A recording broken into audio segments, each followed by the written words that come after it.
Hi everyone, welcome to prepare करो 75 days hard challenge में आज है हमारा डे नंबर 35। अगर अभी तक चैनल को आपने सब्सक्राइब नहीं किया है, चैनल को सब्सक्राइब कर लीजिए। इस चैनल पर आपको कैट एग्ज़ाम की प्रेप से रिलेटेड बहुत सारी प्लेलिस्ट देखने को मिलेगी related to quant as well as DLR section. Okay, अभी रिसेंटली मैंने एक अरिथमेटिक और अलजेब्रा का कोर्स भी लॉन्च किया है। दोनों ही कोर्सेज का जो प्राइस है, जो फीस है, वो ₹499 है। आपको कोर्सेज का लिंक वीडियो के डिस्क्रिप्शन में मिल जाएगा। दोनों कोर्सेज को जाकर के आप परचेज कर सकते हैं और अपनी अलजेब्रा और अरिथमेटिक की प्रेप को स्टार्ट कर सकते हैं। ओके, वीडियो को स्टार्ट करते हैं।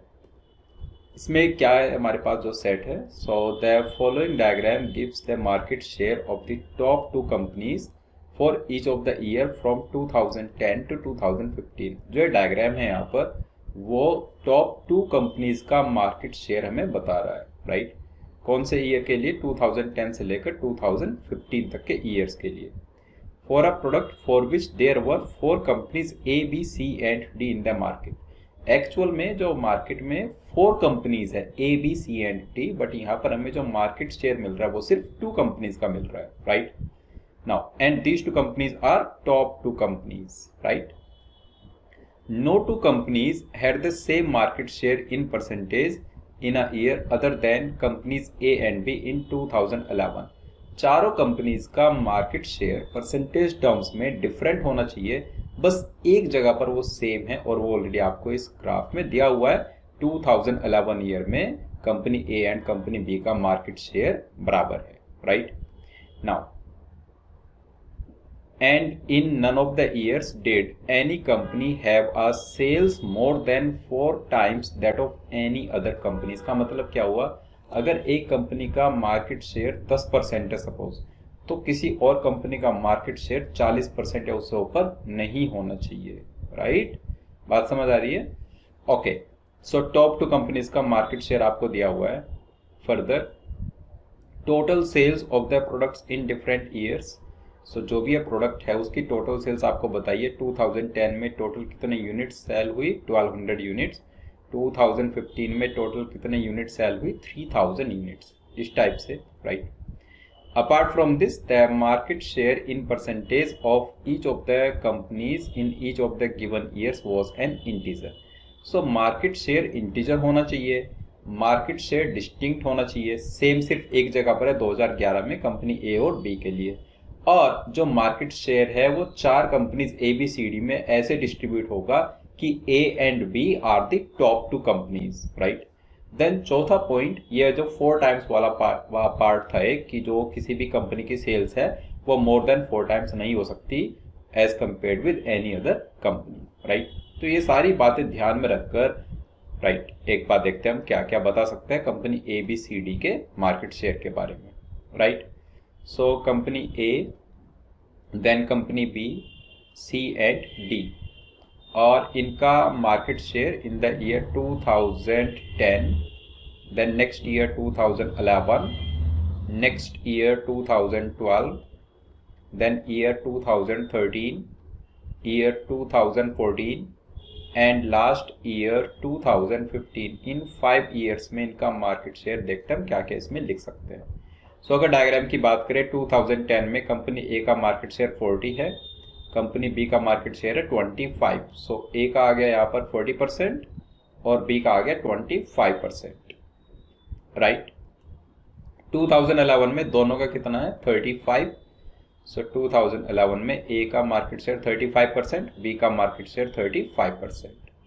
अगर बात करें 2012 की, तो 2012 में ए का मार्केट शेयर 25 और बी का मार्केट शेयर 35। ए का आ गया 25 और बी का कितना आया? 35। बात करें 2013 की, ए का मार्केट शेयर अगेन 25 और बी का मार्केट शेयर 40। Right, 25 and 40। 2014 की बात करें तो ए का 20 है और बी का है 45। Right, 20 and 45। और बात करें लास्ट ईयर 2015 की, ए का मार्केट शेयर अगेन 20 और बी का 50। 20 एंड 50। राइट, ये रही ए और बी की डिटेल्स। अब हमें सी और डी के लिए देखना है, तो सी और डी का एक्चुअल वैल्यूज तो मेंशन नहीं है कहीं पर भी, राइट। तो क्या करें, जैसा आप सोचो 2010 में A B C D 4 companies हैं, ए का मार्केट शेयर 40 है और बी का मार्केट शेयर 25 है।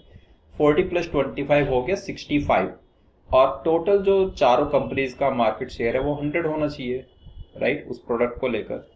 सो 100 में से 65 ए और बी के पास है, मतलब सी एंड डी के पास कंबाइंड 35 होना चाहिए। अगर वो कंबाइंड 35 होना चाहिए, राइट, और A and B are top 2 companies, मतलब 25 से डाउन रहना चाहिए, राइट। सी और डी का जो मार्केट शेयर है वो 25 से कम होना चाहिए। अगर हम देखें कि मैक्सिमम कितना हो सकता है, तो सी का मार्केट शेयर मैक्सिमम कितना हो सकता है, 24।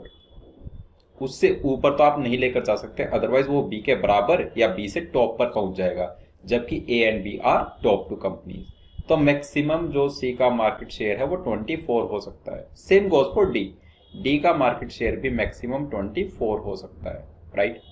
अब मिनिमम कैसे डिसाइड करोगे? सो टोटल इनके पास कितना था, टोटल था 35। अगर आप कह रहे हो कि मैक्सिमम किसी एक के पास 24 हो सकता है, तो 35 में से 24 हटा दो, मतलब मिनिमम 11 हो सकता है, राइट। क्योंकि अगर 11 से कम किसी एक को दिया तो दूसरे का जो मैक्सिमम वाली लिमिट है ना वो क्रॉस हो जाएगी, राइट। सो सी और डी के पास 11 से लेकर 24 की रेंज में ही मार्केट शेयर होना चाहिए, और दोनों का अलग होगा, दोनों का इंटीजर होगा। ये सारी बातें हम ध्यान रखेंगे। अब बात करते हैं ईयर 2011 के लिए। सो ईयर 2011 के लिए 35 तो हमें दिख रहा है, 35 प्लस 35 हो गया 70, बचा है सिर्फ 30। अब अगर सिर्फ 30 बचा है तो इसमें वो प्रॉब्लम तो नहीं होगी कि हमारा कोई टॉपर बन जाए सी और डी में से। टॉपर तो ए एंड बी ही हैं इन एनी केस, बस 30 को हमें डिस्ट्रीब्यूट करना है सी एंड डी में। तो मैक्सिमम तो यहाँ पर हम डिसाइड नहीं कर पा रहे, एक बार मिनिमम का सोचते हैं, मिनिमम को कैसे डिसाइड करें। सो अगर आप मिनिमम 8 ले लेते हो तो 8 का 4 टाइम्स होता है 32, और ए और बी के पास दोनों के पास 4 टाइम्स से ज़्यादा है। तो ये जो एक स्टेटमेंट था, लास्ट स्टेटमेंट, कि in none of the years did any company have a sales more than 4 times, ये वाला जो पार्ट था ये हमारा फिर प्रॉब्लम कर देगा। तो इसलिए हम 8 तो नहीं ले सकते, मतलब 8 से जो नेक्स्ट नंबर है 9 ले सकते हैं। सो 8 से नेक्स्ट नंबर 9 हमने लिया। अगर मिनिमम 9 बोला, राइट, और टोटल 30 है, तो मैक्सिमम कितना हो सकता है 21। 9 plus 21 is 30। Same goes for company D, 9 से लेकर 21 तक। ओके, अब चलते 2012। सो 2012 ईयर की बात करें, सो 25 35 ऑलरेडी 60 हो चुका है। 60 अगर हो चुका है, बचा है 40 अगर बचा है तो हमारे पास ए 25 पर है, मतलब मैक्सिमम 24 अलाउड है, और मिनिमम 24 प्लस 16 इज 40। सो 16 से लेकर 24 की रेंज यहाँ पर होनी चाहिए, राइट। बात करते हैं ईयर 2013 की। सो 40 एंड 25 इज 65 तो ऑलरेडी आ चुका है। 65 अगर आ चुका है तो मैक्सिमम 24 अलाउड है और मिनिमम 11, क्योंकि सम कितना है 35। 40 प्लस 25 इज 65, बचा 35, उसमें मैक्सिमम 24 हो सकता है, तो minimum 11। Same goes for company D, 11 से लेकर 24 तक। अब बात करते हैं बात करते हैं ईयर 2014 की। सो 20 एंड 45 इज 65। मिनिमम की बात करें तो 20 से 1 लेस 19, मतलब मैक्सिमम 19 हो सकता है, और मिनिमम, सो 20 45 इज 65, मतलब मिनिमम हो सकता है 16 से लेकर 19 की range. And same goes for company D, 16 से लेकर 19 की रेंज। और लास्ट ईयर बचता है 2015। सो 50 20 इज 70, हमें चाहिए 30 और 20 हमारा ए है तो 19 तक ला सकते हो। 19 तो हो गया मैक्सिमम, दैट मीन्स 11 हो गया हमारा मिनिमम। सो 11 से लेकर 19 तक की जो रेंज है वो आ जाएगी ईयर 2015 के लिए for company C as well as company D. ये हमने रेंज डिसाइड कर दी है चारों कंपनीज के लिए, राइट। ए एंड बी की एब्सोल्यूट वैल्यूज आपके पास, लेकिन सी एंड डी के आपके पास रेंज है।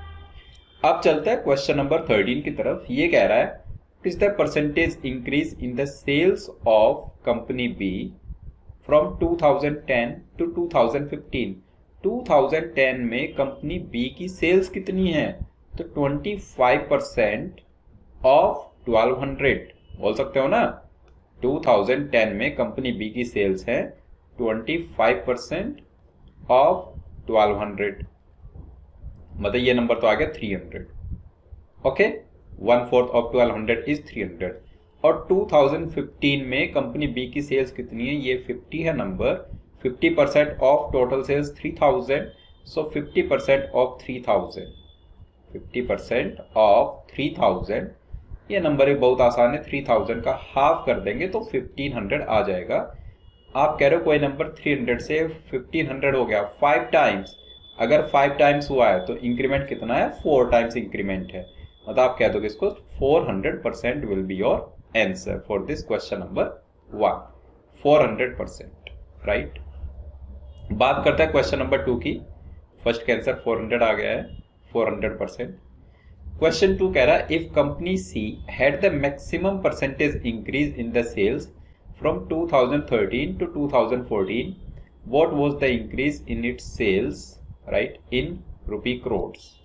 Okay, so if company C had the maximum percentage increase in the sales from 2013 to 2014, आप सोचो अगर आप चाहते हो 2013 से 14 जाने में कंपनी सी की सेल्स में मैक्सिमम इंक्रीज हो, वो तो तभी पॉसिबल होगा ना जब यहाँ पर मार्केट शेयर 11 हो कम से कम, और यहाँ पर मार्केट शेयर 19 हो ज्यादा से ज्यादा, तभी ये इंक्रीमेंट मैक्सिमम आएगा, 11 से लेकर 19 का इंक्रीमेंट, राइट। सो 2013 में कंपनी सी की सेल्स निकालने के लिए 11% यूज करो, और 2014 में सेल्स निकालने के लिए 19% यूज करो, राइट।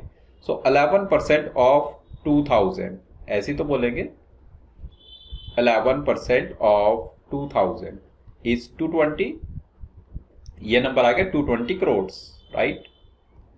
और 2014 में 19% ऑफ 2600, राइट। सो 19% ऑफ 2600, इसको कैसे निकालेंगे?